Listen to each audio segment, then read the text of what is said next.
नमस्कार बंधुरा आजकेर रेसिपि गंधराज कातला। गंधराज लेबू लेबुर पाता निये बांगालीदेर किन्तु एकटू पागलामोई आछे। गरमे माछेर रेसिपि बोलते किन्तु एई गंधराज कातला एकटा पारफेक्ट रेसिपि हय। डाले शरबते माछे सबकिछुतेई मने हय एई गरमे गंधराज लेबू दिये खाई। चलुन आजके आमी जे कातला माछ बानिয়েছি गंधराज लेबू दिये सेटाई आपनादेर संगे शेयर करছি। একটা गंधराज लेबू নিয়ে নিয়েছি। এখন তো রোজই বাজার থেকে মোটামুটি সবার বাড়িতেই গন্ধরাজ লেবু আসে, সুতরাং এটা নিয়ে কোনো অসুবিধাই নেই। গন্ধরাজ লেবুটাকে কেটে নিচ্ছি আর 4 পিস কাতলা মাছ নিয়েছি। গন্ধরাজ লেবুটা আমার খুবই ভালো ছিল, নাহলে কিন্তু গন্ধরাজ লেবুতে অনেক সময় একদম দানা ভর্তি থাকে। লেবুটার একটা পাশ আমি কেটে নিয়ে এই 4টে মাছের উপরে ভালো করে লাগিয়ে দিচ্ছি। প্রচুরই রস আছে আজকের এই লেবুটাতে। আমার একটা কোয়াতেই কিন্তু 4টে মাছে বেশ পরিমাণ মতো রস হয়ে গেছে। এইভাবে খুব ভালো করে লেবুর রসটাকে চিপে নিয়ে মাছের গায়ে লাগিয়ে নিতে হবে। গরমে যখন মাছ খেতে মানে মাছের অন্য রেসিপিগুলো খেতে ইচ্ছে করে না, তখন কিন্তু এই একটা লেবুর গন্ধ মাখা মাছের রেসিপি কিন্তু আমাদের খুবই ভালো লাগে। এবার দিয়ে দিলাম আন্দাজ মতো নুন এবং তার সঙ্গে দিয়ে দিলাম আরও কিছুটা গোলমরিচ গুঁড়ো দিয়ে এই 3টে উপকরণ দিয়ে মাছটাকে আমি ম্যারিনেট করে মিনিট 10-এর মতো রেখে দেব। এই ম্যারিনেশন আপনি যত বেশিক্ষণ সময় করবেন ততই কিন্তু মাছের পক্ষে ভালো। গন্ধটা একদম ভেতর অবধি ঢুকে যায়, গন্ধরাজ লেবুর গন্ধটা। 10 মিনিটের জন্য এটা রেখে দিচ্ছি। ততক্ষণে আমি মশলাটা রেডি করে নিচ্ছি। খুবই সামান্য উপকরণ, 2টো মাঝারি কি ছোট সাইজের পেঁয়াজ, 3-4 কোয়া রসুন, 2টো লঙ্কা এবং 1/2 ইঞ্চি মতন আদা নিয়েছি। আর এই যে লেবুর টুকরোগুলো এটা আমি মাছের হাতে ধরছি বলে রাখবো না, কিন্তু এটা যদি আমি ফ্রেশ কেটে নিতাম আগে, এগুলো কিন্তু আমি হয় চানের জলে দিয়ে দিই অথবা কিন্তু ফ্রিজেও এটা আপনি দিয়ে দিতে পারেন। তাহলে কিন্তু ফ্রিজের গন্ধটাও খুব সুন্দর হয়ে যায়, মাছের গন্ধ কিন্তু একদম চলে যায় ডিপ ফ্রিজে দিয়ে দিলে। এবার মশলাটা তৈরি করে নিচ্ছি। আদাটাকে কুচি করে নিতে হবে, যেহেতু মিক্সি ব্যবহার করছি। এখন মোটামুটি সবাই জানেন যে মিক্সিতে কিন্তু গোটা আদা দিলে সেটা ঘুরতে থাকে, ভালো মতন পেস্ট হয় না। আদাটা দিয়ে দেওয়া হয়েছে, 2টো লঙ্কা ব্যবহার করছি। ঝালটা কিন্তু একটু বেশি হলে ভালো হয়, কারণ এটাতে যা যা উপকরণ পড়বে তাতে কিন্তু একটা মিষ্টি মিষ্টি ভাব এসে যায়।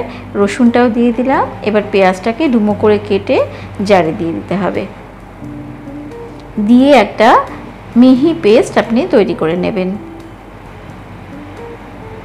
এইভাবে মাছটা রান্না করলে গন্ধটা এত সুন্দর হয় বন্ধুরা, এই গরমেও কিন্তু মাছ খেতে ভালো লাগে। তার জন্য অবশ্যই একবার ট্রাই করে দেখতে পারেন।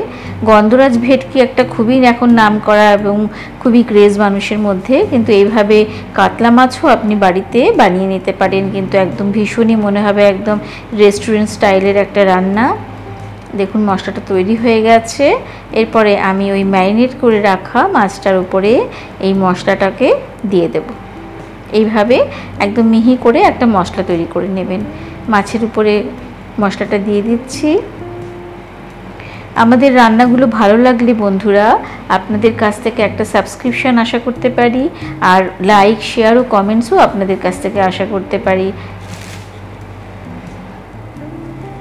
এবার দিয়ে দিচ্ছি এতে 3-4 চামচ মতন দই। আমি কিন্তু পরে আরও 1 চামচ মতন দই ব্যবহার করেছি, যেটা আপনাদের দেখায়নি। আমার মনে হয়েছিল যে গ্রেভিটার জন্য আরও একটু দই দরকার। এবার খুব ভালো করে মাছের গায়ে মশলা এবং দই আমি মাখিয়ে নিচ্ছি। আমি কিন্তু এটা আলাদা করে দইটা ফেটিয়ে এতে মাখানো দেখাচ্ছি না, আমি হাত দিয়েই খুব ভালো করে মাছের গায়ে মাখাচ্ছি। দেখুন এইভাবে মাখানো হয়ে গেছে। এরপরে একটা কাজ বাকি রয়েছে, সেটা হচ্ছে গন্ধরাজ লেবুটার থেকে খোসা থেকে ঘষে আমি কিছুটা জেস্ট বার করে নেব। দেখুন এইভাবে একদমই হালকা হাতে আমি একদমই সবুজ অংশটা নেব, সাদা অংশ একদমই নেব না। অনেকেই কিন্তু এই রান্না দেখে সেই রান্না করে হয়তো প্রথমবার রান্না করে আমায় বলেছে যে মাছটা তেতো হয়ে যায় বা মাংসটা তেতো হয়ে যায়, কিন্তু এটাকে ঘষার জন্য খুব হালকা হাতে একদমই ওপর থেকে অল্প একটু নিতে হবে। এটা কিন্তু এইভাবে নিলে কখনোই মাছ বা মাংস আপনার তেতো হয়ে যাবে না। এবার জেস্টটাও ওর মধ্যে দিয়ে দিয়েছি, দিয়ে কিন্তু খুব ভালো করে মাখিয়ে নিতে হবে। কোনো জিনিসটাই, লেবুর কোনো অংশটাই কিন্তু বেশি পরিমাণে রস বা বেশি জেস্ট বা বেশি পাতা ব্যবহার করলে কিন্তু মাছ বা মাংস দুটোই তেতো হয়ে যেতে পারে। এবার দিয়ে দিলাম 1/4 চামচ আমি কাশ্মীরি রেড চিলি পাউডার। এটা আমি একটা এক্সপেরিমেন্ট করেছি যে আজকে সাদা সাদা না করে একটু লালচে হলে কেমন হয় মাছটা, দেখতে কিন্তু খুবই সুন্দর হয়েছিল। এটা আপনি দিতেও পারেন অথবা স্কিপ করে যেতে পারেন। এবার আমি বাটিতে ট্রান্সফার করে নিয়েছিলাম, কারণ আমি এই মাছটা ম্যারিনেশনের জন্য মশলা দিয়ে আমি কিন্তু প্রায় 5-6 ঘন্টা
কিন্তু তেতো হয়ে যাওয়ার সম্ভাবনা থাকে। আমি একটা লেবুর ও অর্ধেক পাতা এটাতে চিড়ে কেটে ওপর থেকে দিয়ে দিচ্ছি, দিয়ে ঢাকা দিয়ে গ্যাসটা অফ করে দিয়েছি, দিয়ে ঢাকার যে মুখটা সেটাও বন্ধ করে দিয়ে আমার একটা ন্যাপকিন দিয়ে, কিচেন ন্যাপকিন দিয়ে পুরো কড়াটাকে ঢাকা দিয়ে আরও মিনিট 10 রেখে দিয়েছি, দিয়ে তারপরে সার্ভ করেছি। বন্ধুরা, ভীষণই স্বাদের একটা লেবু পাতা গন্ধওয়ালা কাতলা মাছের রেসিপি এটা। আশা করব আপনারা অবশ্যই একবার ট্রাই করে দেখবেন।